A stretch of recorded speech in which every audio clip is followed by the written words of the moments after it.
मुद्रास्फीति कितने प्रकार का होता है?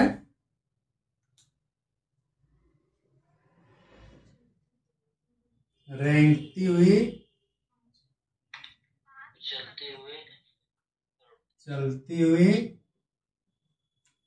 दौड़ती हुई, दौड़ने के बाद कूदेगी ना, और कूदने के बाद एकदम हाई जंप चला जाएगा। High level inflation. भारत के लिए कौन सी मुद्रास्फीति अच्छी मानी जाएगी? यूरोपियन देशों के लिए रेंगती हुई।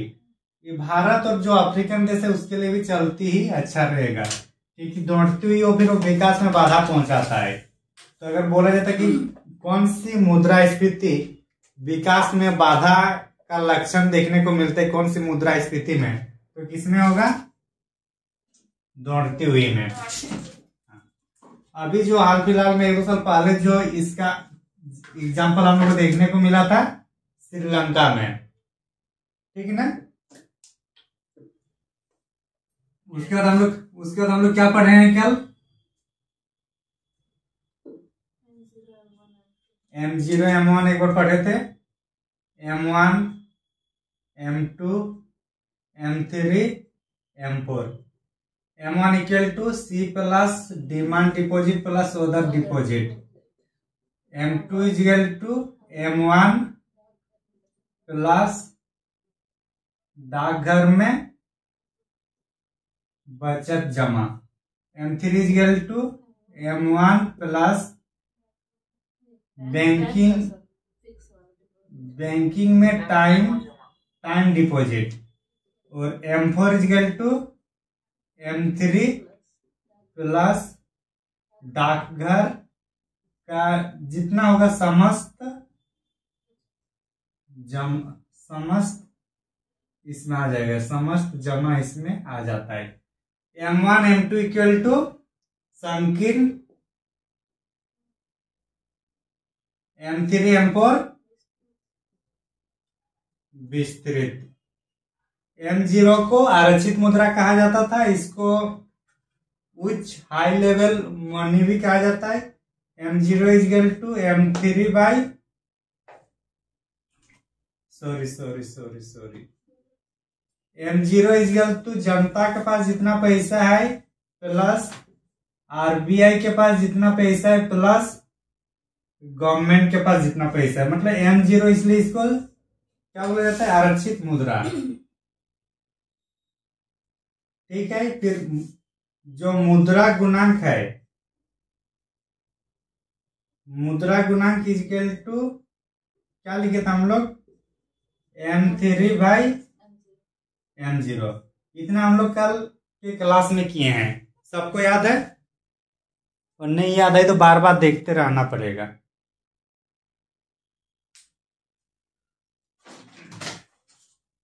समझ में आ रही ना?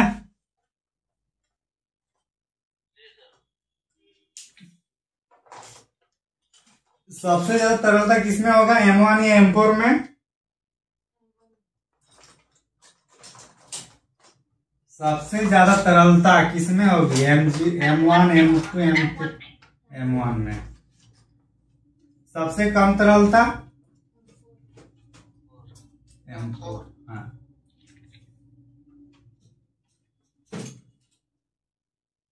नेक्स्ट हेडिंग लिखिए स्टैगफ्लेशन।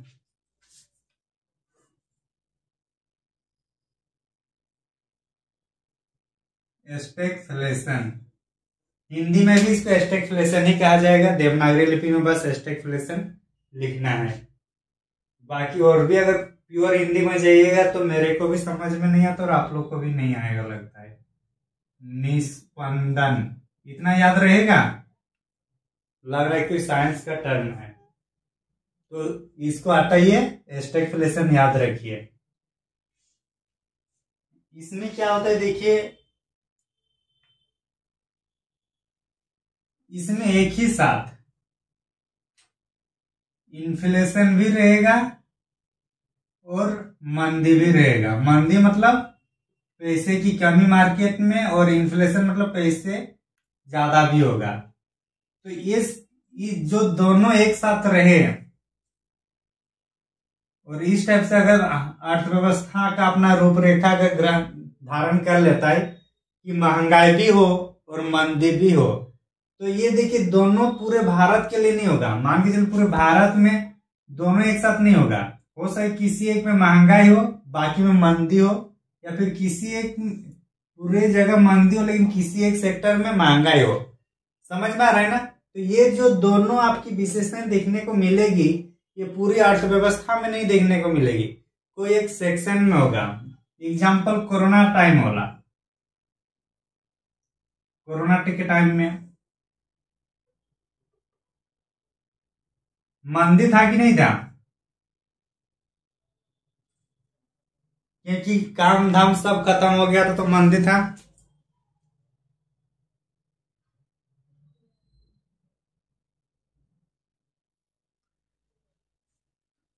थोड़ा ना टाइम पे ही आइएगा क्योंकि हम लोग पता नहीं चलता कि उधर कोई वेट वाला में है। तो ज्वाइन करने के लिए आप लोग 8-15 तक एटलीस्ट एक बार ज्वाइन करके अगर कुछ काम है तो फिर आप हट सकते हैं, लेकिन एक बार ज्वाइन कर लीजिएगा। तो जो मन कोरोना के टाइम जॉब से सबको निकाला जा रहा था, प्राइवेट में निकाला जा रहा था कि नहीं? और उसी टाइम तो अगर जॉब से निकाला जाए तो जाहिर सी बात है पैसे की कमी होगी तो मंदी होगा।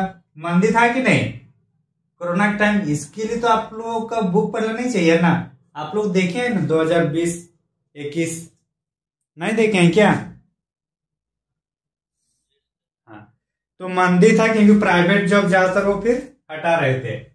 और मंदी भी है और क्या महंगाई क्या था इस टाइम?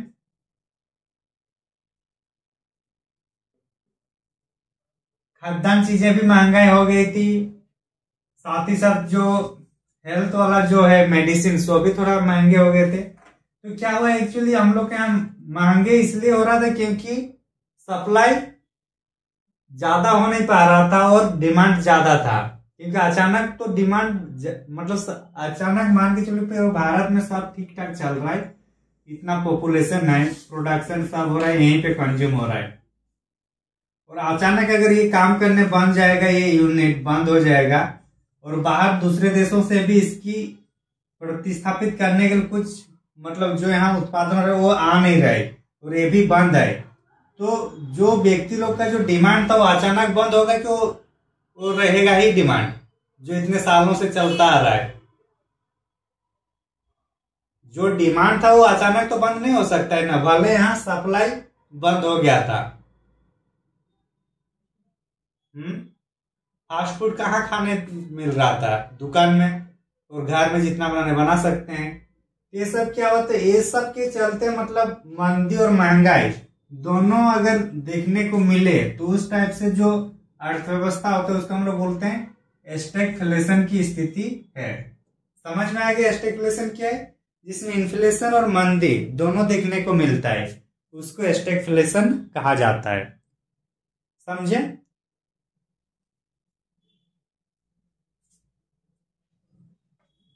ज्यादा ध्यान मत लगाइए,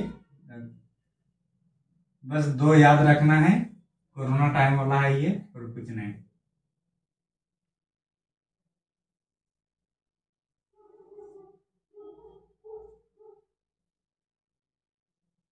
कौन कौन यहाँ साइंस के स्टूडेंट हैं? ये कॉस वेव है या साइन वेव है बताइए तो आप लोग। क्या है जनक? कौन सा वेव है? साइन या कॉस?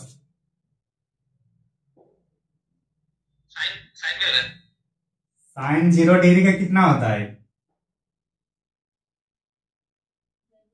एक होता है ना।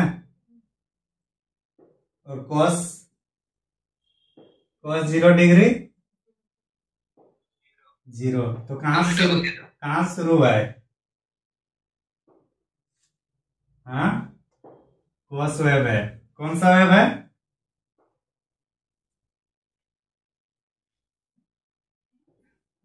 साइंस नहीं पढ़ा रहे, टेंशन मत लीजिए आप लोग, ठीक ना।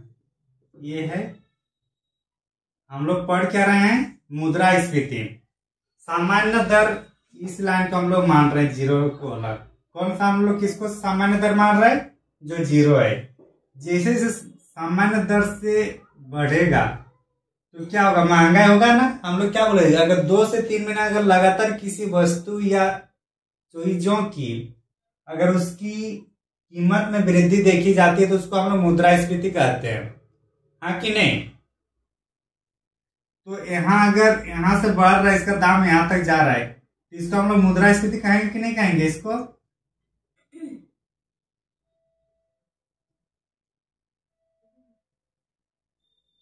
मुद्रास्फीति क्यों, क्योंकि सामान्य दाम ये है, ये वाला लाइन सामान्य दाम है, लेकिन इससे ऊपर उठ रहा है तो उसका दाम में बढ़ोतरी हो रहा है कि नहीं हो रहा है।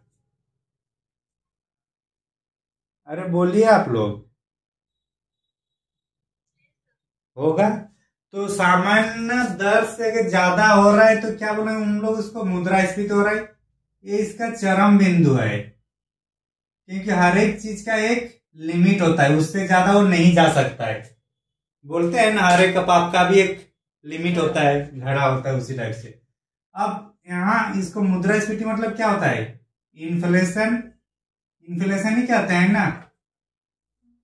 अब अगर एकदम हाई पी गया तो उसका डाउन भी तो आएगा ना। जैसे किसी वस्तु की दाम में बहुत ज्यादा बढ़ोतरी होगी तो जनता भी तो एक लिमिट तक ही तो दाम मतलब पैसा पे कर पाएंगे, हाँ कि नहीं।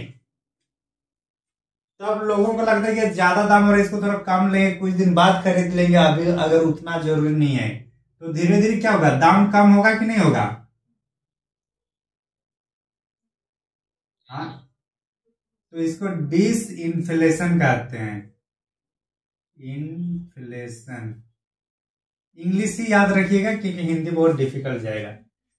यहां तक आते कि आते क्या हो गया, नॉर्मल आ गया, क्योंकि सामान्य दर था वो फिर से उसी स्थिति में आ गई। तो पहले बढ़ा मुद्रास्फीति, चरम बिंदु तक गया, फिर नीचे आ रहा है, नीचे आएगा तो डिसइंफ्लेशन, अभी फिर से ये सामान्य दर पर आ गया।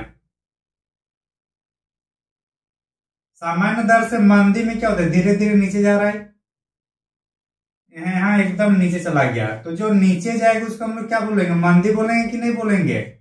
अगर किसी वस्तु की दाम सामान्य स्तर से कम मिलता है, कम दाम में मिलता है, वो एक दिन की बात नहीं, लगातार तो 3 महीना 4 महीना, तो ऐसी स्थिति में हम लोग अर्थव्यवस्था को क्या मानेंगे कि हमारी अर्थव्यवस्था मंदी में है। कोरोना के टाइम अर्थव्यवस्था ज्यादातर देशों में मंदी में भी था, तो क्या हुआ, मंदी आएगा, मंदी का भी तो एक पॉइंट रहेगा ना, या फिर पूरा नीचे डाउन होता जाएगा।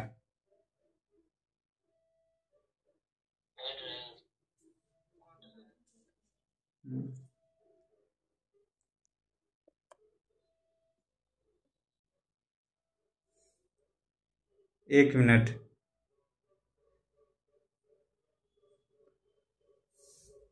तो क्या होगा, सामान्य दर से कम जाएगा तो उसको मंदी कहेंगे हम लोग, और मंदी से फिर ऊपर उठेगा तो उसको हम लोग रिकवरी बोलेंगे कि नहीं बोलेंगे,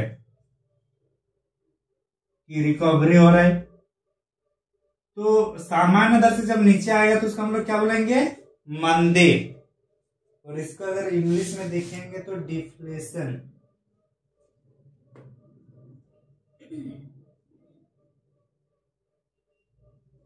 डिफ्लेशन, इन्फ्लेशन मतलब मुद्रास्फीति, डिफ्लेशन मतलब मंदी, और डिसइन्फ्लेशन का मतलब होता है कि मुद्रास्फीति में थोड़ी सी कमी आना। समझ में आया। तो ये मार्केट में भी चलते रहता है, ये सिर्फ ईसीजी मशीन में ही नहीं, हर जगह चलता है, ठीक ना। तो जब सामान्य स्तर से दाम बढ़ेगा तो उसको हम लोग क्या बोलेंगे, मुद्रास्फीति। उसका भी एक लिमिट होगा, उसको हम लोग चरम बिंदु बोलेंगे।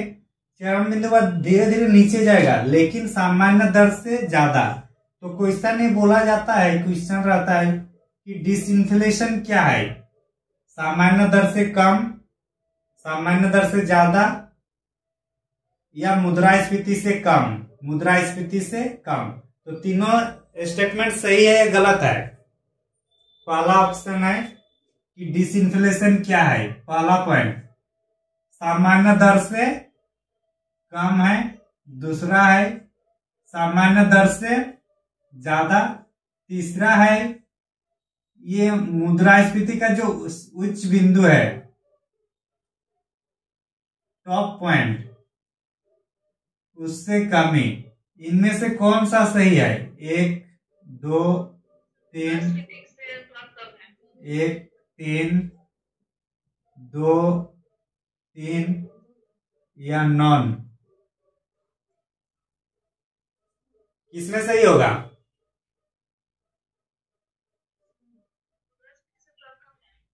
मुद्रास्फीति से कम है, और मुद्रास्फीति से कम कौन सा बताया था? ये वाला टिप पॉइंट, इससे कम है मतलब एक ये रहेगा। दूसरा क्या बताया था कि सामान्य दर से क्या बताए थे? इसमें कम बताएं, तो कम तो नहीं, सामान्य दर से ऊपर में है ना रेट, और ये तो सामान्य दर से ऊंचा, तो 2 और 3 आंसर क्या हो जाएगा? सी। तो इस टाइप से भी कभी क्वेश्चन देखने को मिल सकता है, अगर क्वेश्चन लेंदी बनाया जाए तो। समझ में आ रहा है ना? अरे हाँ कि ना? आज वाला वीडियो फुल स्क्रीन नहीं आ रहा। तो अभी तक क्या बोल रहे थे आप लोग? बताना चाहिए ना।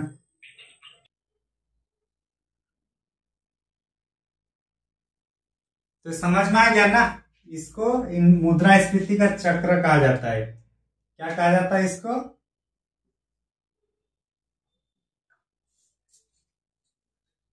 मुद्रास्फीति चक्र साइकिल, ये चलता रहता है।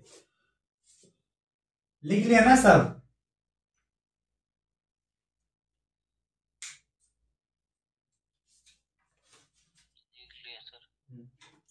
इंपॉर्टेंट है। इन्फ्लेशन क्या है, डिफ्लेशन क्या है, डिसइन्फ्लेशन है, और ये रिकवरी। ये कभी कभी रिकवरी और इस टाइप से भी देखने को मिलेगा कि रिकवरी हो रहा है, फिर ऊपर से बाद फिर नीचे चला जाएगा, मतलब फिर नीचे आ रहा है फिर आ रहा है। तो ऐसा भी हो सकता है इकोनॉमिक्स में, लेकिन उतना डीप हम लोग को नहीं जाना है, ठीक ना। नेक्स्ट, मुद्रास्फीति के गणना के प्रकार। नेक्स्ट हेडिंग लिखिए, मुद्रास्फीति के गणना की प्रकार।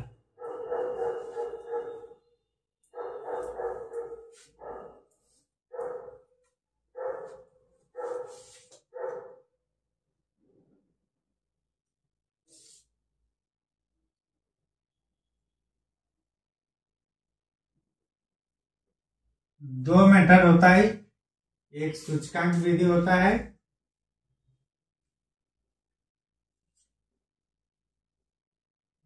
और एक होता है जीडीपी डिफ्लेटर। GDP deflator. सूचकांक विधि फिर 3 भाग में डिवाइड होता है, wholesale price index, consumer price index और पीपीआई। पीपीआई का फुल फॉर्म क्या है? परचेसिंग प्रोडक्ट, उसके बाद क्या बताइए? पीपीआई ना,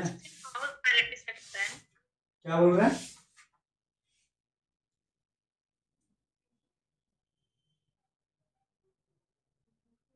producer price index, consumer price index, और ये होगा होलसेल प्राइस इंडेक्स।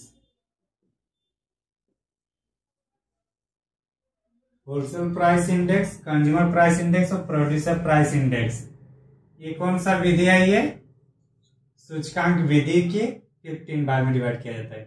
तो अगर पूछा जाए गणना, मतलब जो मुद्रास्फीति है, मुद्रास्फीति को कितने प्रकार से गणना की जाती है सूचकांक विधि के माध्यम से? 3, wholesale price index, consumer price index और प्रोड्यूसर प्राइस इंडेक्स। और जीडीपी डिफ्लेटर, ये अलग से जीडीपी डिफ्लेटर होता है, जब हम लोग नेशनल इनकम पढ़ेंगे तब वहां इसको पढ़ना है, ठीक है ना। यहां तक लीजिए पहले। होलसेल प्राइस इंडेक्स का मतलब क्या होगा? थोक मूल्य सूचकांक, यही होगा ना। कंज्यूमर का क्या होता है? उपभोक्ता। उपभोक्ता मूल्य सूचकांक। और प्रोड्यूसर मतलब उत्पादकता। प्राइस का मतलब होता है मूल्य और सूचकांक।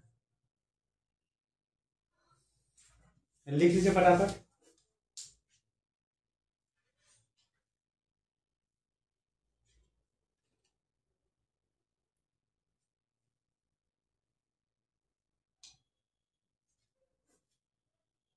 किसी भी मेथड में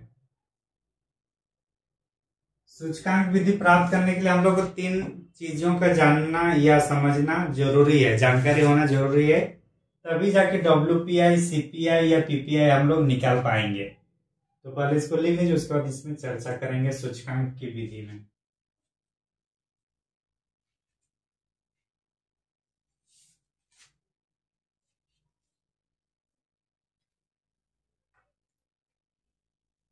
मिटा दें?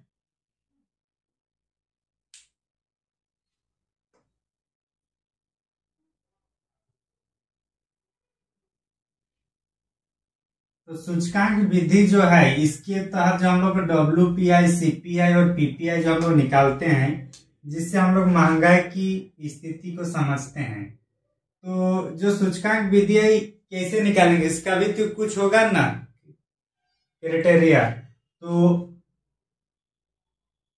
किसका रेटिंग निकालेंगे तो उसके पहले कुछ सामान हम लोग रखेंगे ना, क्या क्या चीज का देखना है कि नहीं देखना है। तो उसको बोला जाता है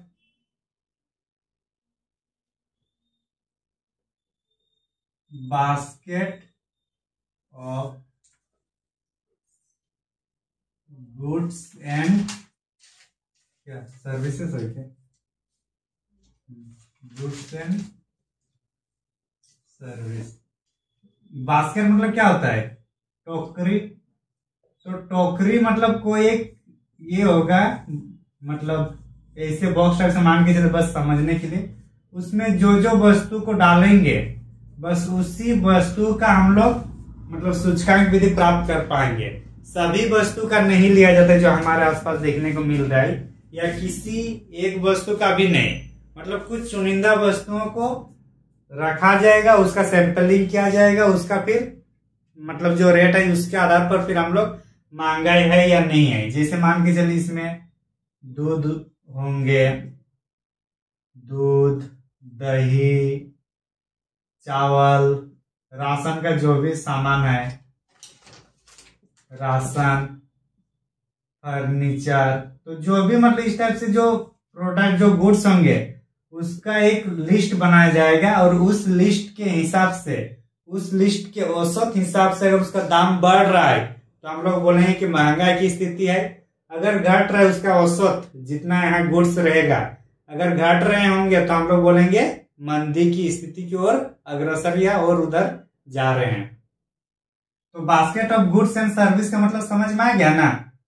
मतलब एक लिस्ट जारी करने कौन कौन वस्तुओं को इसमें रखना है, समझ में आया? अरे हाँ कि ना?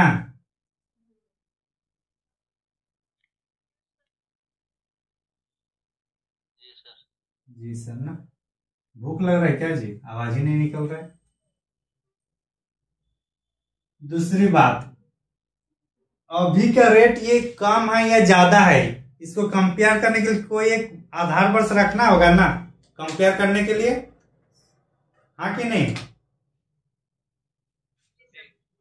तो एक आधार वर्ष का होना जरूरी है कि एक आधार वर्ष माना जाएगा। और मान के चलिए हम लोग कुरकुरी है एक प्रोडक्ट, हॉर्लिक्स है, हॉर्लिक्स है या जो भी प्रोटीन है और बाकी मेडिसिन है, तो इसका जो मेडिसिन का वैल्यू है या हॉर्लिक्स का जो वैल्यू है, कुरकुरी या जो छोटा मोटा जो आता है उसका भी वैल्यू दोनों सबका सेम रखेंगे या इसमें वैल्यू में भी मतलब अंतर रहेगा भारांश में?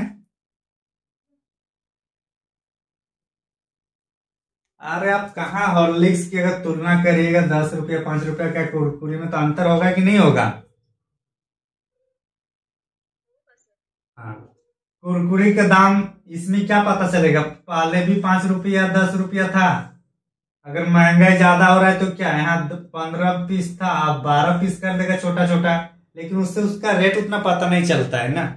तो इसलिए बाकी और भी जो मेन मेन सामान है और उसके अनुसार भारांश ये किया जाता है कि किसका कितना वेटेज देना है। तो इसलिए क्या करना है, इसमें भारांश भी डिसाइड करना होगा, होगा कि नहीं होगा? तो भारांश वस्तु और सेवा मतलब गुड्स एंड सर्विस दोनों का भारांश इसमें एक अपना प्रत्येक का अपना अलग अलग भारांश होगा, क्योंकि सभी वस्तु का हम लोग एक साथ नहीं कर सकते हैं। सभी व्यक्ति को एक समान वोट सिर्फ लोकतंत्र में होता है, यहाँ ये सब रियल में नहीं होगा। समझ में आ गया ना? तो सूचकांक विधि के लिए हम लोग का 3 चीजें होना चाहिए। इसके माध्यम से जो भी हम लोग महंगाई के बारे में बात करेंगे या समझेंगे। Basket of goods and service, इसका मतलब है कि एक लिस्ट बनाया जाएगा जिसमें चुनिंदा वस्तुओं को शामिल किया जाएगा। उसमें औसत रूप से जितनी वस्तु, मान के चले अगर यहाँ 676 वस्तु है या 697 जितना भी वस्तु है, उसके आपस में जो औसत होगा, अगर वो बढ़ रहा है पिछले जो आधार वर्ष लिए होंगे उससे, तो अगर बढ़ रहा है तो उसको हम लोग महंगाई बोलेंगे, और अगर घट रही है तो हम लोग उसको बोलेंगे मंदी में है। उसके बाद भारांश, सभी वस्तु का एक अलग भारांश होगा, कुछ मेडिसिनल होगा, कुछ इमरजेंसी गुड्स होगा, उसका अलग भारांश होगा, कोई लग्जरी वाला सामान है, कॉस्मेटिक सामान है, उसका अलग भारांश होगा। तो इस आधार पर हम लोग भारांश निकालते हैं। तो ये 3 आधार है जिसके आधार पर हम लोग WPI, CPI और PPI की गणना करते हैं, और तीनों जो गणना होता है मुद्रास्फीति के लिए होता है। समझ में आया ना?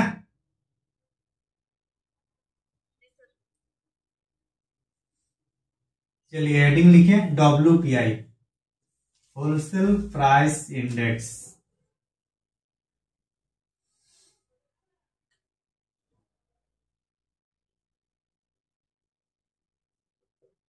WPI wholesale price index. तो पहला हम लोग इसमें क्या बोले,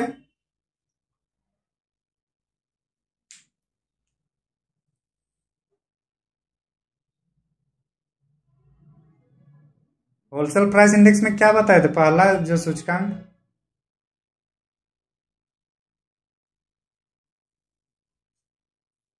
मुकेश 8:15 में टाइम रहता है, उसी टाइम ज्वाइन कर लीजिए, समझे? Basket of goods and service हम लोग बोल रहे ना, पहला सूचकांक में वही था ना। तो उसके लिए हम लोग यहाँ पे भी हम लोग का 3 जो बास्केट का आधार पर हो गया, गुड्स एंड सर्विस में यहाँ 3 चीज मिलेगा। यहाँ पे प्राथमिक वस्तुएं मतलब राशन सामान सब होगा। फिर विनिर्मित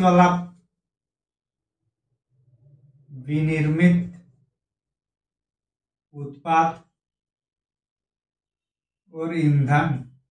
तो ये 3 वस्तुओं को ही इसमें शामिल किया गया है। किसमें? होलसेल प्राइस इंडेक्स में। जो basket of goods and service जो हम लोग चर्चा किए थे, इस सूचकांक विधि के तहत ये बहुत जरूरी है जो लिस्टेड रहेगा, और उसी लिस्टेड में जो औसत रूप से जिसका निकाला जाएगा उसी से हम लोग का महंगाई के पता चलता है। तो उसी बास्केट के अंतर्गत WPI के अंतर्गत हम लोग 3 भाग में फिर डिवाइड किया गया है। प्राथमिक वस्तुएं, विनिर्मित उत्पाद और ईंधन एवं ऊर्जा। ईंधन एवं ऊर्जा, ये तीन चीजों के आधार पर, इस तीन चीज में प्राथमिक वस्तु में दूध होंगे, चावल होंगे, राशन होंगे, मसाला जो है सब इसी में आ जाएगा।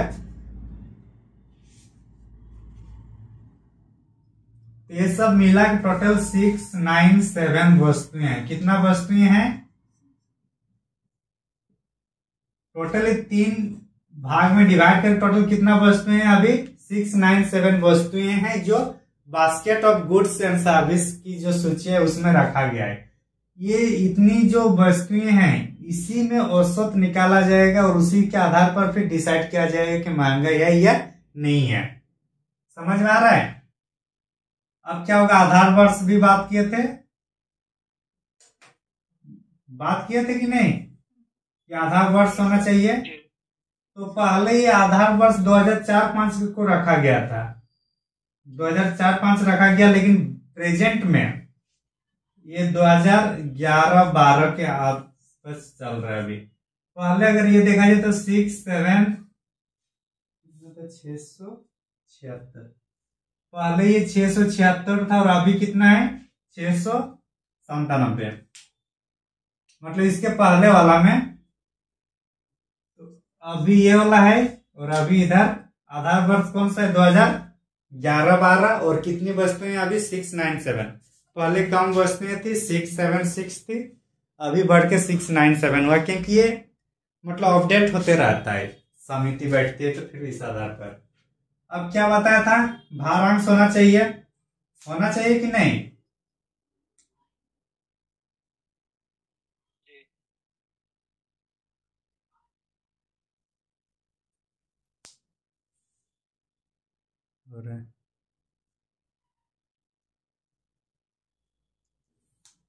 तो भारांश के आधार पर प्राथमिक वस्तु है, विनिर्मित और ईंधन ना।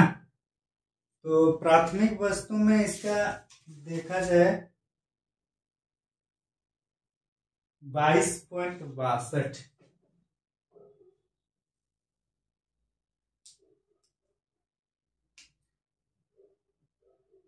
22.62% किस में जा रहा है? प्राथमिक में। द्वितीयक में जा रहा है 13.15, ईंधन में जाएगा ये 13.15 और विनिर्मित में सबसे ज्यादा जाता है 64.23।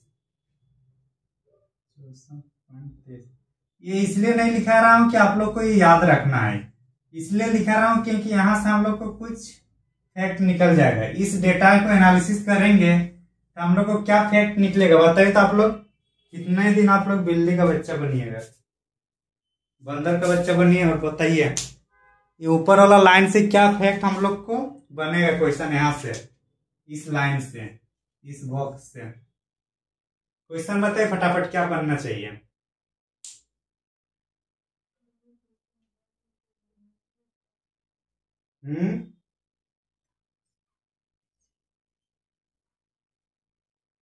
अच्छा पहले लिख लीजिए आप लोग।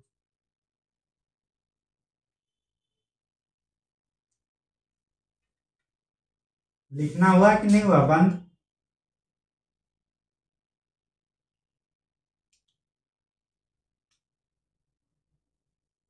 अरे हुआ कि नहीं? बड़ा सोलो लिखते हैं आप लोग, इतना सोलो लिखने से कैसे चलेगा? हिस्ट्री अभी पूरा सब्जेक्ट बचा हुआ है और अभी 20 दिन में कंप्लीट करना है। क्वेश्चन यहाँ देख के हम लोग को ये सुना तो समझ में आना चाहिए ना कि सबसे ज्यादा भारांश किसका है, हाईएस्ट किसका है सबसे ज्यादा? विनिर्मित उत्पाद। तो अगर पूछा जाएगा WPI के अंतर्गत सबसे ज्यादा भारांश कौन से उत्पाद का है तो क्या होगा? विनिर्मित उत्पाद। और सबसे कम होगा तो ईंधन, और मीडियम में रहेगा प्राथमिक। तो इस आधार से भी कभी कभी पूछा जा सकता है कि अवरोही क्रम में लिखिए, तो विनिर्मित होगा, फिर होगा प्राथमिक और फिर होगा ईंधन। समझ में आ गया ना? तो जो भी सूचकांक विधि के तहत होगा उसका 3 चीजें होना चाहिए, बास्केट, आधार वर्ष और भारांश। अब इसमें देखिए WPI केवल और केवल गुड्स का ये मापता है, किसका? ओनली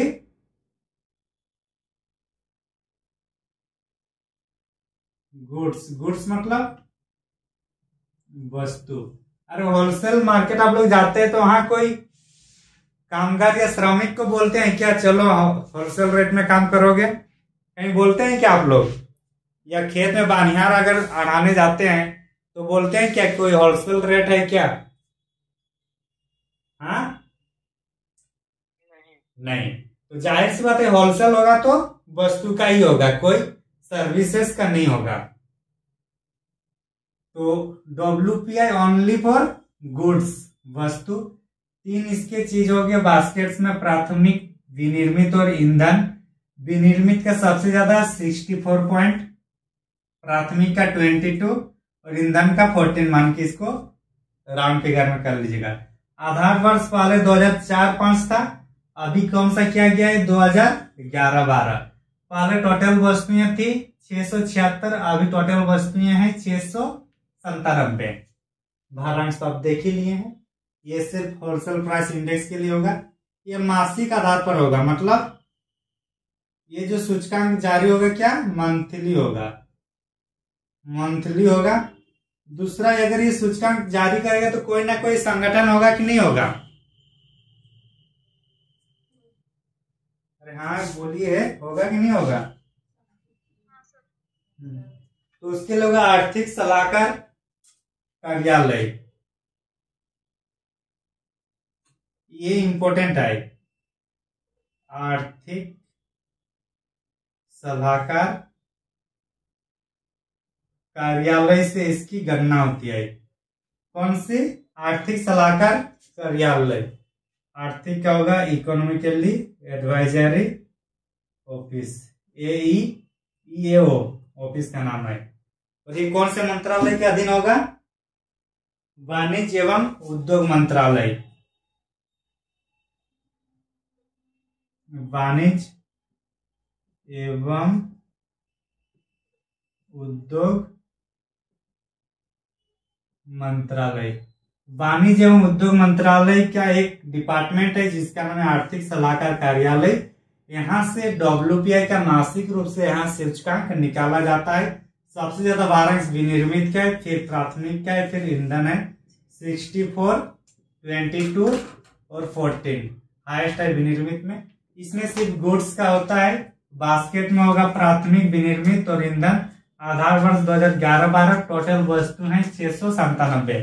कहीं किसी को कुछ डाउट?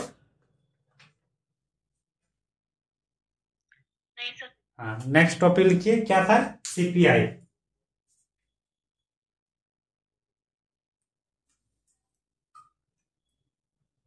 CPI का फुल फॉर्म क्या है?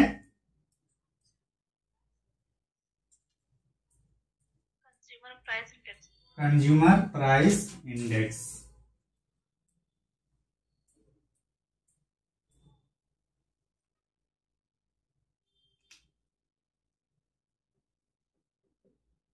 CPI आधार वर्ष ये 2011 है। आधार वर्ष कितना है?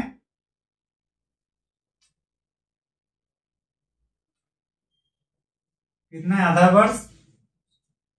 2011।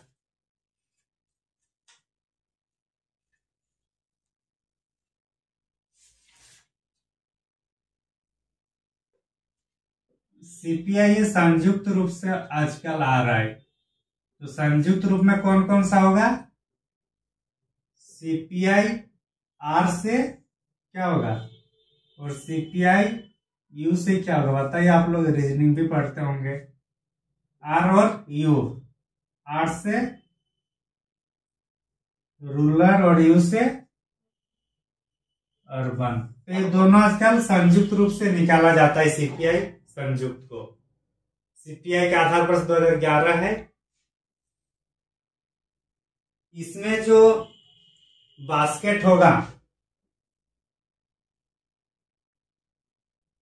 Baskets of goods and service, इसमें दोनों आएगा, इसमें मतलब वस्तु और सेवा दोनों इसमें शामिल होता है, जबकि होलसेल प्राइस इंडेक्स में क्या शामिल होता था, क्या होता था, सिर्फ और सिर्फ वस्तु हो रहा था ना। तो सबसे पहले कंज्यूमर, हम लोग क्या सबसे ज्यादा यूज करते हैं, खाने पीने के सामान ही पहले यूज करते हैं ना, पहले पेट भरते हैं उसी का सोचते हैं ना, चाहे गरीब हो या अमीर, सबसे पहले पेट का देखते हैं। तो क्या होगा, खाद्यान्न पदार्थ होगा कि नहीं, हाँ, इसमें पेय पदार्थ भी आ जाएगा, मतलब ड्रिंक वाला भी कर लीजिएगा। जब खान पान ठीक ठाक होता है तो एक उसके बाद क्या होता है, पान तंबाकू भी एक प्रचलन में है। जहां शादी ब्याह घर होता है उसके खाने पीने के बाद क्या होता है, सिगरेट वगैरह देते हैं कि नहीं, तंबाकू वगैरह, अरे हाँ कि नहीं, चाहे आप लोग नशा मुक्त भारत में रह रहे हैं क्या, पान तंबाकू मद या फिर नशा युक्त, आप मान लीजिए यहाँ पे नशा लिख लीजिए, ये भी इसी का एक पार्ट है। खाना पीना होगा, पान मसाला होगा, उसके बाद क्या करेंगे, सब इतना सब जो अपने घर के अंदर हो रहा है तो क्या होगा, कपड़ा जूता पर भी थोड़ा ध्यान जाएगा कि खान पान तो सब सही है, खाने पीने के बाद पान मसाला भी हो रहा है, तंबाकू भी हो रहा है, तो क्यों ना कपड़ा जूता पे भी ध्यान दिया जाएगा। कपड़ा जूता अगर सब सही मिलेगा तो एक कहीं ना एक अच्छा सा घर भी हो, थोड़ी ना एकदम कपड़ा जूता सूट बूट रहेगा और झोपड़ी में रहेगा, तो उसके लिए आवास एक अच्छा होना चाहिए कि नहीं होना चाहिए, तभी उनका रईसी पता चलेगा। और आवास वगैरह होगा तो कोशिश ये भी होता है कि लाइटिंग की व्यवस्था किया जाए, तो ईंधन और ऊर्जा होना चाहिए कि नहीं होना चाहिए। और इतना सब हो जाएगा, एक आदमी के पास खाने के लिए रोटी है, अपना रईसी दिखाने के लिए पान तंबाकू या जो भी है, कपड़ा है दिखावटी के लिए अच्छा अच्छा, आवास अच्छा है, ईंधन सब, लाइट की व्यवस्था है। तो अब ये लोग सोचेंगे कि चलो इतना सब है तो अपना एक एसी वगैरह भी बने, एसी होगा, टीवी होगा, बैंकिंग सुविधाएं होंगे, कहीं घूमने फिरने की व्यवस्था होगी, तो इसको हम लोग बोलते हैं विविध। तो इतने सारे किस्में हम लोग का कंज्यूमर प्राइस इंडेक्स में, 1 2 3 4 5 6, कितने कैटेगरी में डिवाइड किया गया है कंज्यूमर प्राइस इंडेक्स को, 6। जबकि WPI होलसेल प्राइस इंडेक्स को सिर्फ और सिर्फ 3 भागों में हम लोग डिवाइड किए थे, हाँ कि नहीं। ये भी मंथली ही होगा, प्रत्येक महीने में इसका सूचकांक जारी की जाएगी, और सूचकांक जारी किया जाए तो इसमें भी कोई ना कोई होंगे, ऑफिस होगा कि नहीं होगा, हाँ, तो होंगे हम लोग का केंद्रीय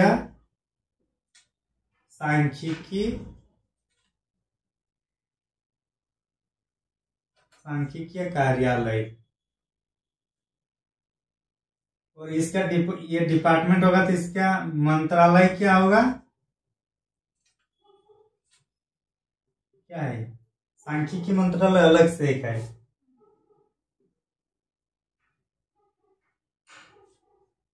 स्टैटिस्टिक्स मिनिस्ट्री, सांख्यिकी मंत्रालय।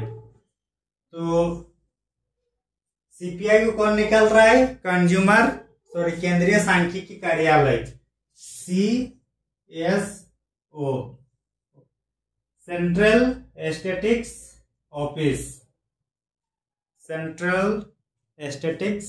ऑफिस। तो सीपीआई में कहीं कुछ डाउट,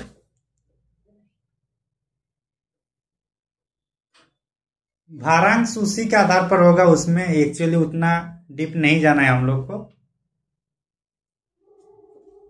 समझ में आया?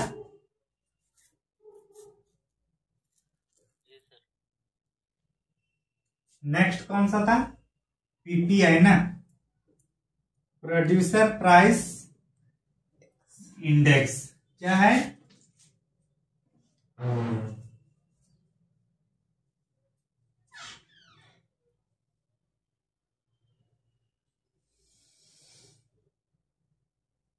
दिन भर पढ़िए, 1-2 घंटा माइंड फ्रेश के लिए क्लास ज्वाइन करिए, समझे? मैं आप लोग के यहाँ पढ़ाने के लिए नहीं बोलता, बस आइए और थोड़ा दिमाग को साफ करिए और फिर आराम से जाकर पढ़ाई करिए। ज्यादा लोड लेके क्लास नहीं करना है। लिख लिया ना? हाँ सर लिख ले।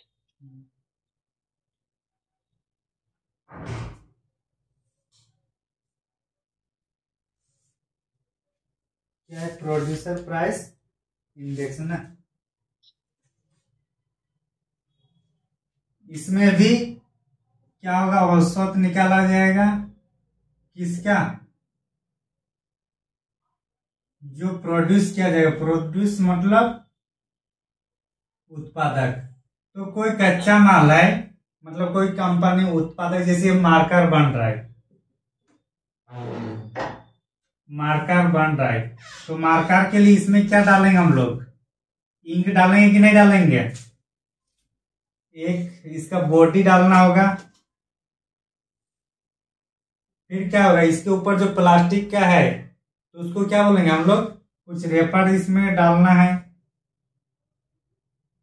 इंक हुआ, बॉडी हुआ, रेपर होगा। फिर इतना इसका बेसिक नीड्स है कि नहीं एक मार्कर का? जी सर। तो इन सब में, इन सभी का जो रेट है, अगर इसमें अपने आधार पर से बढ़ रहा है तो इसका मतलब है कि इसका भी दाम में बढ़ोतरी हो रहा है। तो उत्पाद के आधार पर जो ये किया जाएगा उसको हम लोग क्या बोलेंगे? Producer price index. जो कच्चे माल में जो बनता है उसमें। तो इसमें आपको याद रखना होगा, टैक्स हुआ, सब्सिडी हुआ, ये सब शामिल नहीं होगा, ठीक ना? और एक चीज, होलसेल प्राइस इंडेक्स में वहां लिख लीजिए कि इसमें भी अंतिम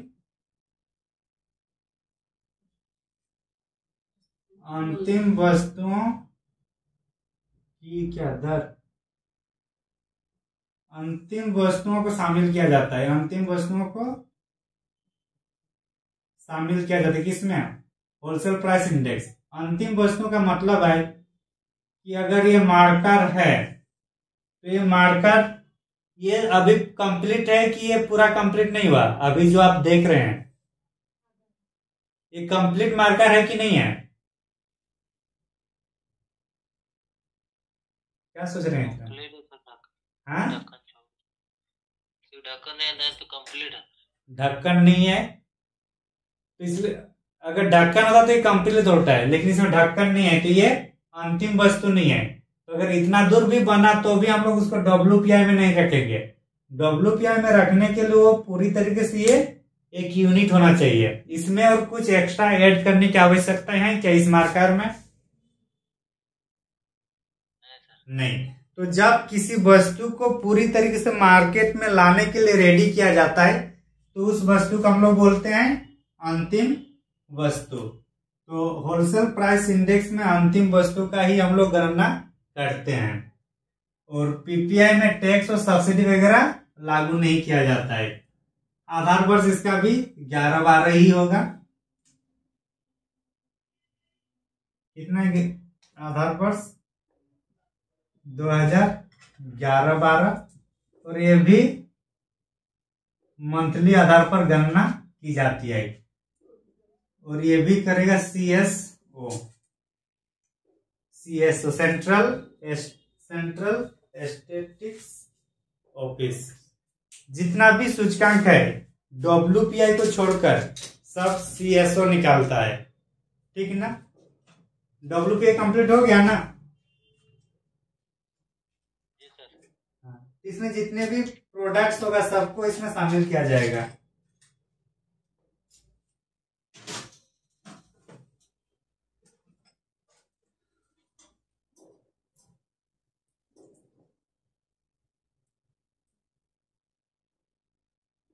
IIP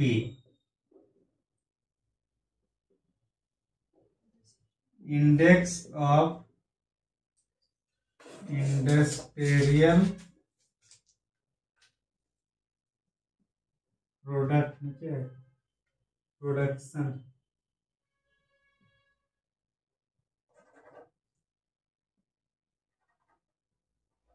index of industrial production IIP next heading है आप लोग का।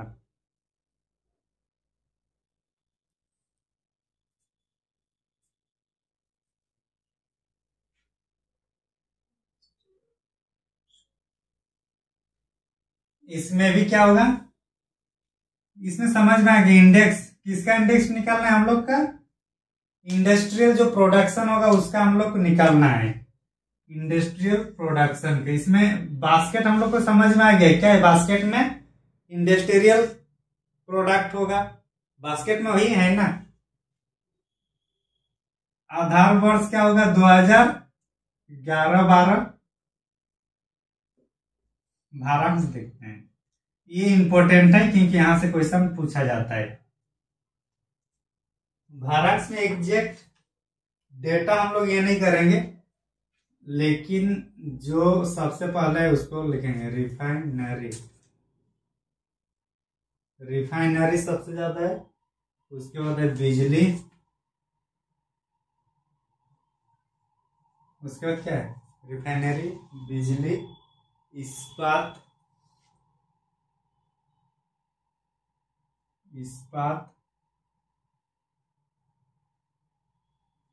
कोयला, कितना हुआ? 1 2 3 4, टोटल 8 है। रिफाइनरी, बिजली, इस्पात, कोयला, फिर आएगा आपका कच्चा तेल,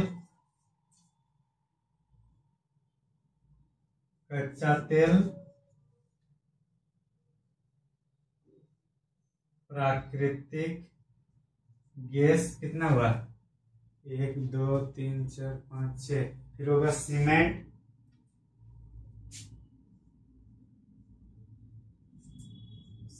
और उसके बाद होगा लास्ट में आता है एकदम उर्वरक। तो इतना टोटल क्या है? कंपनी है, कंपनी का टाइप है। इन कंपनी के टाइप में सबसे ज्यादा भारांश है तो किसका है? हम लोग का रिफाइनरी का है। उसके बाद बिजली, फिर इस्पात, फिर कोयला, फिर कच्चा तेल, फिर प्राकृतिक गैस, सीमेंट और उर्वरक। सबसे लास्ट में उर्वरक का भारांश है। तो इसमें यही इंपॉर्टेंट है भारांश वाला कि सबसे ज्यादा किसका भारांश है इसमें से। तो क्या होगा? रिफाइनरी। अगर मान के चलिए रिफाइनरी नहीं रहा और ये 3 4 देगा तो क्या होगा उसका? बिजली। तो इस तरह से ये जो ऑर्डर है उसको याद रखना है। रिफाइनरी, बिजली, इस्पात, कोयला, कच्चा तेल, प्राकृतिक गैस, सीमेंट और उर्वरक। अगर मैं बता रहा हूं ना तो आप लोग कोशिश करिए कि बोर्ड से देखकर ना लिख के, मैं जो बता रहा हूं, जो बोल रहा हूं उसको सुनकर लिखिए तो थोड़ा ज्यादा याद रहेगा। रिफाइनरी, बिजली, इस्पात, कोयला, कच्चा तेल, प्राकृतिक गैस, सीमेंट और उर्वरक। इसमें सबसे आपको याद, अगर सबसे ज्यादा और सबसे कम का जानना है, उर्वरक का सबसे कम है, कम भारांश है हम लोग के आसपास जो देखने को मिलता है सभी किसान घर में, और जो एनी टाइम देखने को मिलता है उसका उतना वैल्यू रहता है कि कम रहता है। कोई मेहमान डेली आ रहा है तो उसका वैल्यू थोड़ा कम होगा कि ज्यादा होगा? कोई अगर सालों बाद एक बार आएगा तो कम होगा। जो डेली आ रहा है उसका वैल्यू कम हो रहा है। तो उर्वरक हम लोग का हर एक के घर में मिलेगा और ये सस्ता भी है। तो क्या है, सबसे जो कम भारांश है वो किसका है? उर्वरक। सबसे कम। रिफाइनरी हो या मान के चलिए कोई रॉकेट लॉन्च कर रहे हैं या कोई हवाई जहाज चला रहे हैं, तो हवाई जहाज चलाने के लिए उसके लिए अलग से फ्यूल होता है। उस टाइप से फ्यूल हम लोग कहाँ से आएगा? रिफाइनरी से। तो इसका अलग से वैल्यू होगा कि नहीं होगा?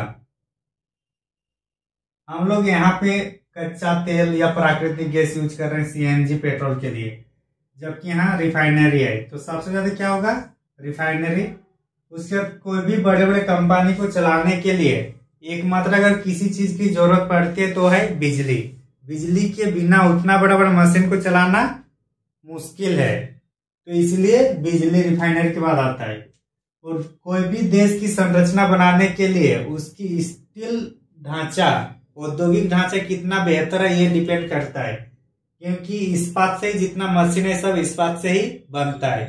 जिस टाइप से कंपनियों का कंपनी किसको बोला जाता है, या मशीनों का कंपनी एचईसी को माना जाता है, तो उसी टाइप से इस्पात के बिना कहीं पे और इंफ्रास्ट्रक्चर नहीं किया जा सकता है। मान के चलिए अगर रिफाइनरी काम नहीं कर रहा है तो हम लोग उसके बाद क्या होता है, जो ज्यादातर भारत में फ्यूल उपलब्ध होता है वो है कोयला। और अभी भी यहाँ 70 to 80% हम लोग कोयले से ही अपना उत्पादन करते हैं बिजली को। फिर कच्चा तेल होगा, फिर प्राकृतिक गैस, फिर सीमेंट और फिर उर्वरक। तो समझ में आ गया ना?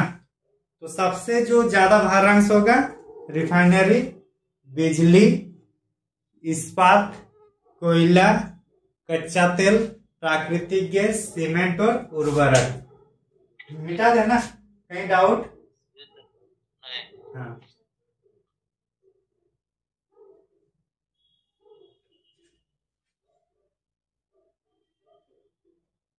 लिखिए। और एक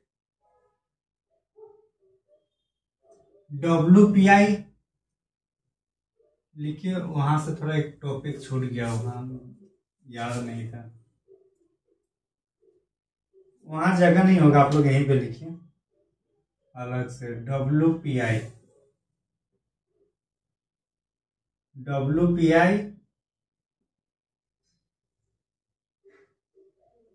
हेडलाइन इन्फ्लेशन, और WPI कोर इन्फ्लेशन। हेडलाइन और कोर, ये दो प्रकार होता है।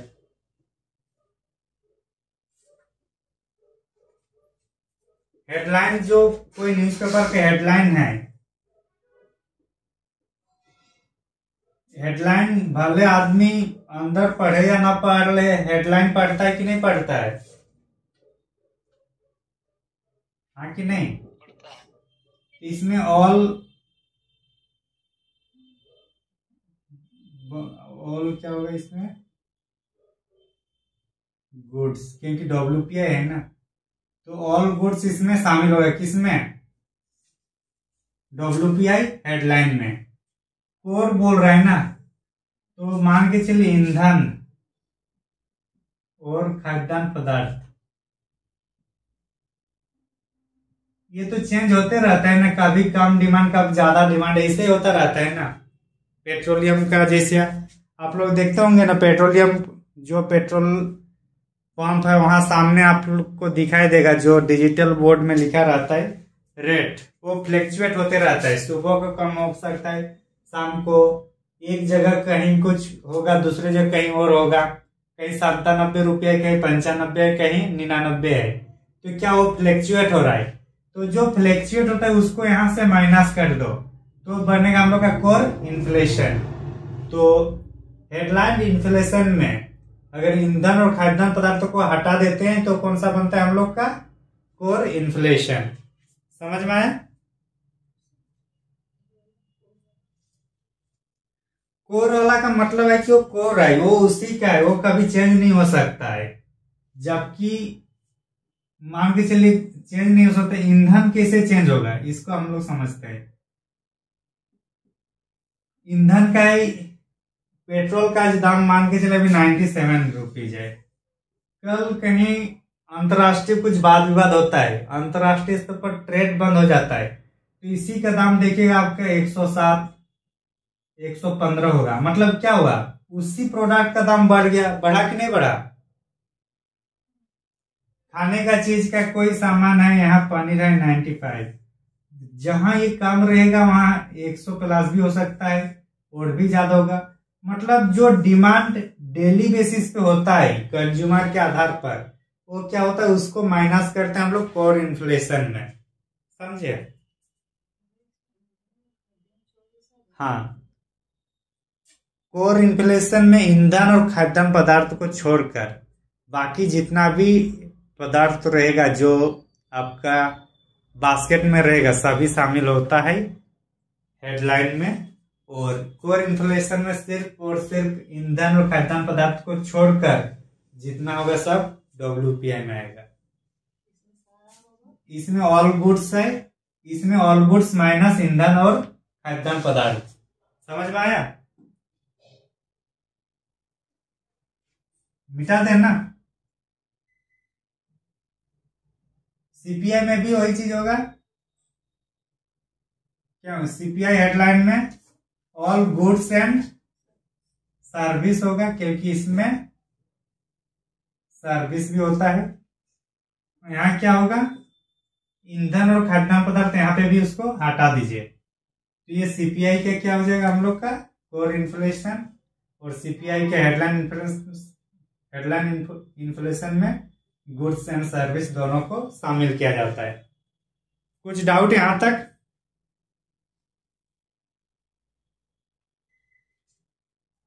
नहीं सर, यहाँ तक ठीक है। यहाँ तक ठीक है ना? अगर यहाँ तक ठीक है तो आगे भी ठीक ही रहेगा, टेंशन मत लीजिए। Pollution index. ये चैप्टर का लास्ट टॉपिक में हम लोग आके रुके हुए हैं। तो चलिए मुद्रास्फीति के प्रभाव, हेडिंग लिखिए मुद्रास्फीति के प्रभाव। महंगाई का क्या क्या प्रभाव किस आदमी को किस टाइप से पड़ते हैं वो हम लोग चर्चा करेंगे। हेडिंग क्या है?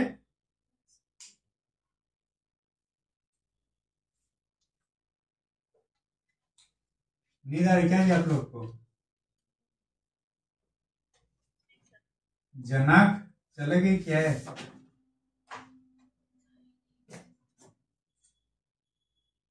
अंजना? अच्छा हैं। चलिए बताइए, एक आम आदमी पर इन्फ्लेशन का क्या क्या प्रभाव पड़ सकता है, पॉजिटिव या नेगेटिव?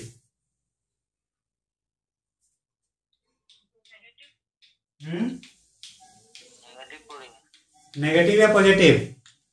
आम आदमी का मतलब जैसे हम लोग कंज्यूमर है, हम लोग का अपना क्या कंपनी है क्या? नहीं है। हम लोग का अपना सर्विस है क्या? बेरोजगारी में है? नहीं है। तो हम लोग क्या, एक प्रकार का हम लोग उपभोक्ता ही है ना, कंज्यूमर ही है ना हम लोग। तो उपभोक्ता को क्या होगा, पॉजिटिव या नेगेटिव? नेगेटिव।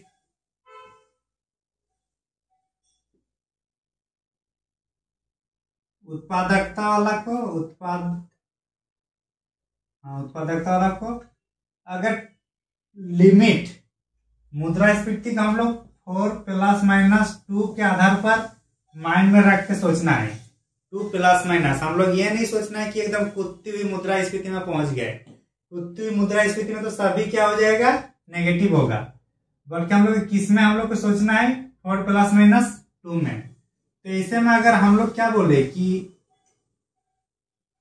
रेंगती हुई चलती हुई मुद्रास्फीति भारत जैसे देशों के लिए क्या है, अच्छा है। तो ये अच्छा तभी होगा जब हम लोग का उसका फायदा किसको मिलता है, उत्पादकता को। उस कल ही बताए थे ना कि अगर पैसा ज्यादा होगा तो क्या होगा, लाभ ज्यादा होगा तो और जगह इन्वेस्ट करेंगे, और जगह इन्वेस्ट करेंगे तो उससे क्या होगा, फिर बेनिफिट होगा। तो इस टाइप से इसमें किसको फायदा हो रहा है, उत्पादककर्ता को। हाँ ठीक है, चलिए ये माइनस नहीं है, सॉरी।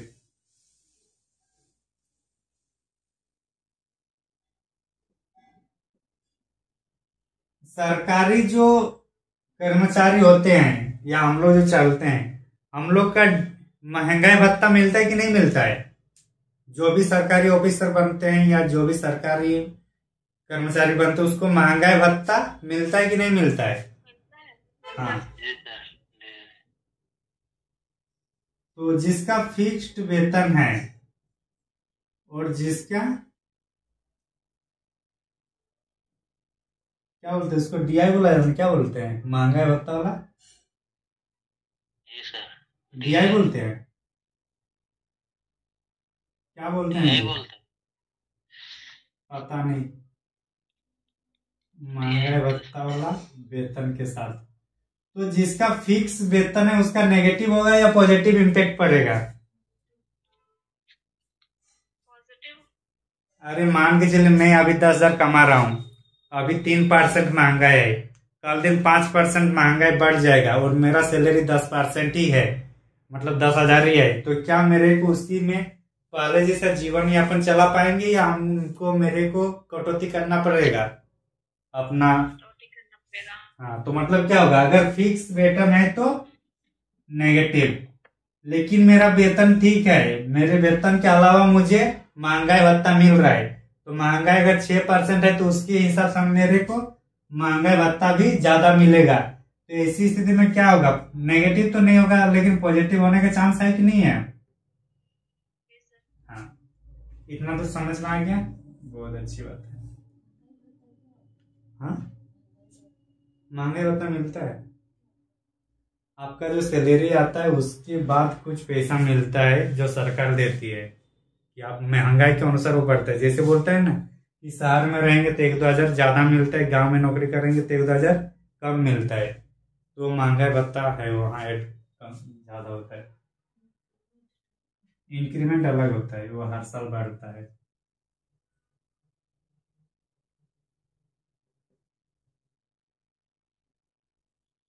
ऋणी और ऋणदाता। ऋणी का मतलब क्या है समझ में आ रहा है? जो ऋण लिया है, मतलब ऋण लेने वाला।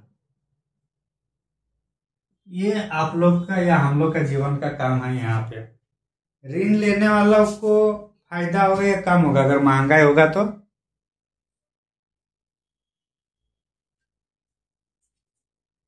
बताइए।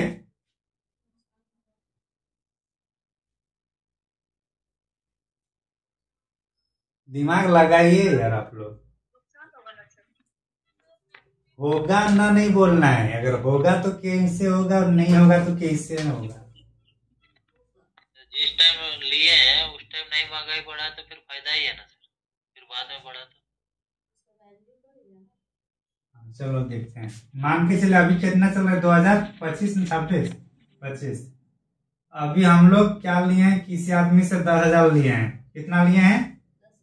10,000। और अभी महंगा है मान के चलिए 4%। कितना महंगा है? 4%। अगर ये 2000 मान के चलिए 5 साल तक लग रहा है 2030 तक, अब इसको लौटाना कितना है? चूंकि लिया है 10,000, ये इंटरेस्ट की बात छोड़िए, इसको लौटाना कितना है? 10,000। 10,000 ही लौटाना है। अब मान के चलिए यहाँ महंगाई 6% हो गया। अभी पहले आप 5 साल पहले जो 50 रुपया का वैल्यू था, आज के डेट में क्या 50 रुपये का उतना ही वैल्यू है या वैल्यू कम हुआ है? वैल्यू कम हुआ। कम हो गया सर। वैल्यू कम हुआ है।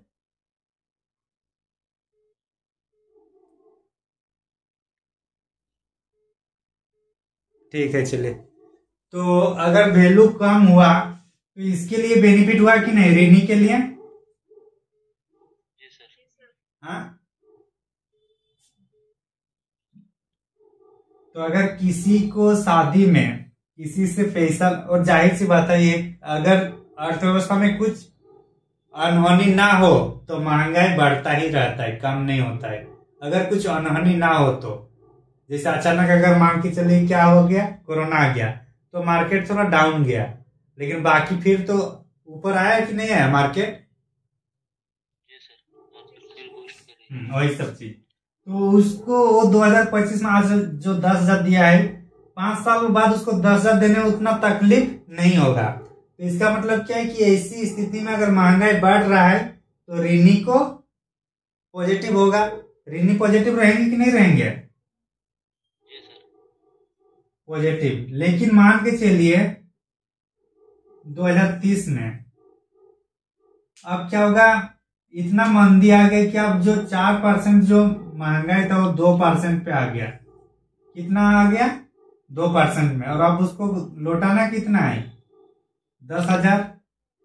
तो अभी अगर मेरे पास आमदनी ही नहीं रहेगा तो क्या मैं उतना इजीली 10,000 लौटा पाऊंगा? नहीं। तो उस हिसाब से ऋणी के लिए यहाँ क्या हो जाएगा? नेगेटिव। तो ऋणी पे डिपेंड करेगा उसकी महंगाई की दर पर। ये सेम केस ऋणी और ऋण दाता पर होता है। उसको भी तो यही चीज होगा ना। अगर महंगाई अभी दिया जिस रेट पे और आने वाले रेट में अगर महंगाई ज्यादा हो गया तो उसको नुकसान होगा, और कमी होगा तो फिर अपना बेनिफिट होगा। मतलब इसी का ऑपोजिट होगा ना, ऋणी का ही तो ऑपोजिट होगा ना ऋणदाता को। हाँ। तो ये डिपेंड करेगा महंगाई पर। तो जनरली इसका देखा जाता है अभी तक जो भारत की अर्थव्यवस्था है या विश्व की अर्थव्यवस्था है, जैसे जैसे हम लोग आगे बढ़ते हैं हम लोग की महंगाई थोड़ा बहुत मतलब पैसे का वैल्यू कम होते जाता है। पहले जमाने का 1,000 रुपया और आज की 1,000 रुपया में अंतर है कि नहीं? भले डिजिट 1,000 का ही है, उस टाइम 1,000 में बहुत कुछ होता है। अभी 1,000 में एक मार्केट में खत्म हो जाता है। एक दिन मार्केट करने निकलिएगा तो खत्म होता है कि नहीं होता है? जी सर। हाँ। तो इसलिए अगर किसी को अर्थव्यवस्था के हिसाब से लेन देन करना है ना, तो शादी ब्याह घर में अगर कोई पैसा मांग रहा है ना तो पैसा मत दीजिए। क्या दीजिए? हाँ, सामान। अब एलजी क्या क्या बोलते उसको, फ्रिज दे दीजिए। अभी अगर ये 10,000 का है तो कल दिन जाहिर सी बात है अगर 5 स्टार है तो उस टाइम 15,000 होगा। हाँ? जी सर। तो एलजी का नहीं देगा, बोलना होगा ना भाई हम एलजी का दिए है, उसको कन्विंस करना पड़ेगा। नहीं तो अभी 10,000 पकड़ा दिए, वो भी आके 10,000 पकड़ा देगा। समझे? समझ में आ रहा है ना? बाकी और को नहीं पता, नहीं जिससे पैसा उधारी लेना है।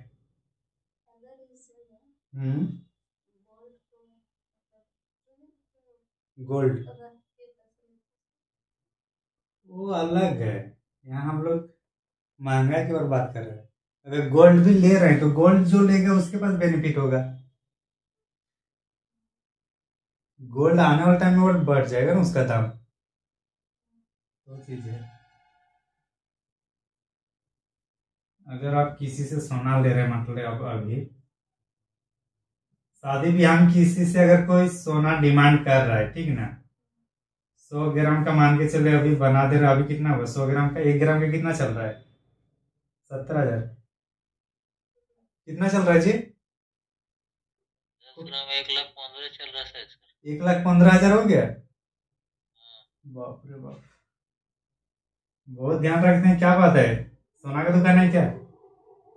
नहीं सर। शादी का सीजन है सर। अच्छा, शादी का सीजन है। काहे ले रहे या दे रहे? देना पड़ेगा ना सर किसी को। हाँ, गुड। रोही 100 ग्राम अगर मान के तो 5 साल बाद देना होगा तो इस टाइम इसका दाम तो और बढ़ जाएगा ना। अभी मैं 1 साल पहले 80 या 90,000 में देख रहा था, अभी 1,15,000 हो गया। मैं 5 साल की बात कर रहा हूँ तो उसका दाम फिर बढ़ेगा कि नहीं बढ़ेगा? फिर हो सके अभी जो जितना तोला का आप सोना दे रहे, हो सके वहां फिर वो क्या करेगा? चांदी नहीं देगा, सोना ही देगा, लेकिन अंदर में उसको ये खोखला वाला दे देगा। हो सकता है कि नहीं हो सकता है?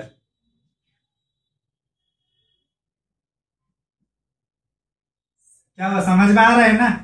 ऋणदाता और ऋणी को क्या फायदा हो रहा है, नहीं हो रहा है?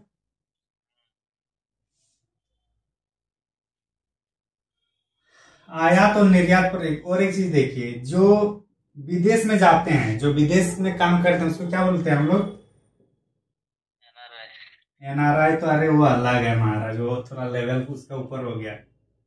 प्रवासी प्रवासी या अंतरराष्ट्रीय क्या है उसको, मजदूर वही ना बोलते हैं। प्रवासी हम लोग का भारत के अंदर ही होगा, जो दूसरे देश में जाते हैं वो लोग, जैसे मान के चले गल्फ कंट्री में गए हैं, वहां अगर मान के चले अभी भारत का अभी अगर महंगाई 7% है, ठीक, और ये 7% नहीं, मान के चले 5% में गए हैं, वो लोग का जाते जाते फिर वो 2% बढ़ गया, कितना हुआ, 7% हुआ महंगाई।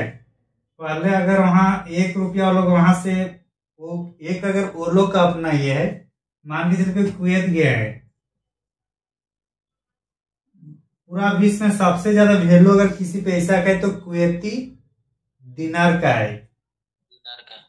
कुवैती दिनार लगभग 228 या 230 अभी हो गया, मतलब एक साल पहले 228 के आसपास था, तो मान के चलिए 230 है एक दिनार का, 230 रुपया वहां अगर एक दिनार होगा, तो अगर वो वहां से अगर भारत भेजेगा और महंगाई ज्यादा होगा तो इसका वैल्यू भी तो इनको ज्यादा मिलेगा कि नहीं मिलेगा।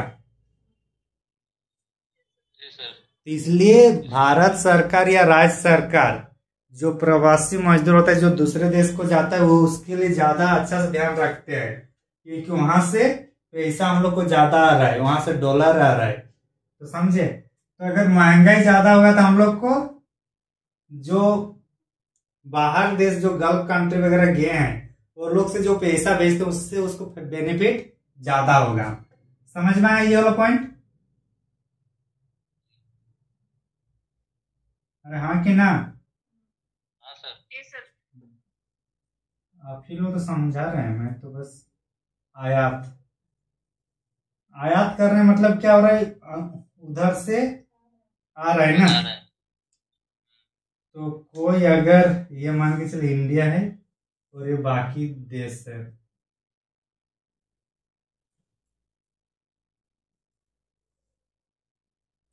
यूएसए से मान के चलिए सामान आ रहा है, हम लोग के यहाँ महंगाई इन्फ्लेशन है, यूएसए की क्यों, चीन से ही ज्यादा चीन प्रोडक्ट आता है ना, यहाँ महंगाई हो गया, तो यहाँ से जो वस्तु यहाँ आ रहा है और यहाँ इसका महंगाई हो गया, तो जाहिर सी बात है उस वस्तु का भी क्या होगा, दाम थोड़ा बढ़ेगा कि नहीं बढ़ेगा? बढ़ेगा। तो ऐसी स्थिति में हो सके जितना सस्ता में देना चाह रहा है तो उतना सस्ता में यहाँ नहीं मिलेगा, और अगर सस्ता नहीं हो पाएगा तो क्या होगा, खरीदारी थोड़ा कम होगा, हाँ कि नहीं। निर्यात की स्थिति में क्या होगा, हम लोग भेजेंगे, लेकिन इसमें थोड़ा गलत मेरे क्यों लग रहा है,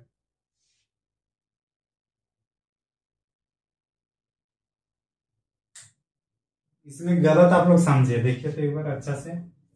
आयात कर रहा है जहां चीन में है, चीन में तो वस्तु का दाम नहीं बढ़ाना, महंगाई क्या भारत में है ना, तो अगर कोई वस्तु चीन से बन के आ रहा है, वहां सस्ता में बन के आ रहा है, तो यहाँ सस्ता में यहाँ बेच सकता है, लेकिन कोई भारत में कोई वस्तु बन रहा है और अगर महंगाई सामान से कच्चा माल मिल के बना है, तो भारत की वस्तु का दाम ज्यादा होगा कि नहीं होगा? सिंपल, आप जितना भी चीन प्रोडक्ट्स देखिए वो सस्ता दाम मिलता है क्योंकि वहां कम रेट में बन जाता है, वहां घर घर में ये सब इंडस्ट्री है। भारत में वैसा नहीं है, यहाँ का प्रोडक्ट का कॉस्ट ज्यादा पड़ता है तो दाम भी ज्यादा पड़ते हैं। तो क्या होता है, हम लोग चीनी वस्तु खरीदते हैं या फिर भारत की वस्तु मेड इन इंडिया खरीदते हैं? कौन सा खरीदते हैं? Made in India. चीनी। तो इससे क्या होगा, आयात में वृद्धि होगा कि नहीं होगा? तो अगर महंगाई होगा तो आयात में वृद्धि होगा। अब निर्यात में सोचिए, जस्ट उल्टा, निर्यात करेंगे तो हम लोग अपना वस्तु से ही मिलके बनाएंगे ना, और अपना वस्तु का दाम जब बढ़ गया तो कॉस्ट अगर बढ़ा होगा तो फाइनल प्रोडक्ट का भी तो दाम बढ़ेगा ना, और ये प्रोडक्ट ज्यादा दाम में अगर किसी देश में एंट्री करेंगे और उस देश में महंगाई उतना नहीं है और हम लोग यहाँ से बेचेंगे वहां पे, महंगे दाम में, ऊपर से वहाँ टैक्स भी लगेगा और अपना मुनाफा भी तो देखना है, सिर्फ बेचना तो नहीं है। मुनाफा भी देखेंगे तो कहीं ना कहीं थोड़ा मार्जिन है हम लोग को कम मिलेगा। मिलेगा कि नहीं मिलेगा कम?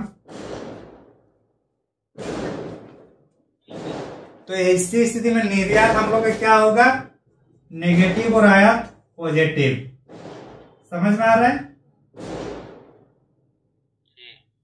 तो यहां तक हम लोग का मुद्रास्फीति का जो टॉपिक है बहुत ही इंपॉर्टेंट टॉपिक है, मेंस के साथ साथ पीटी के लिए भी।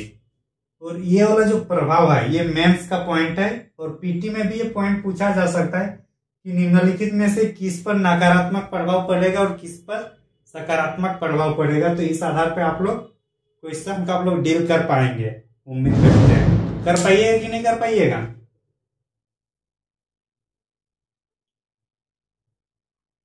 हाँ जी जी सर।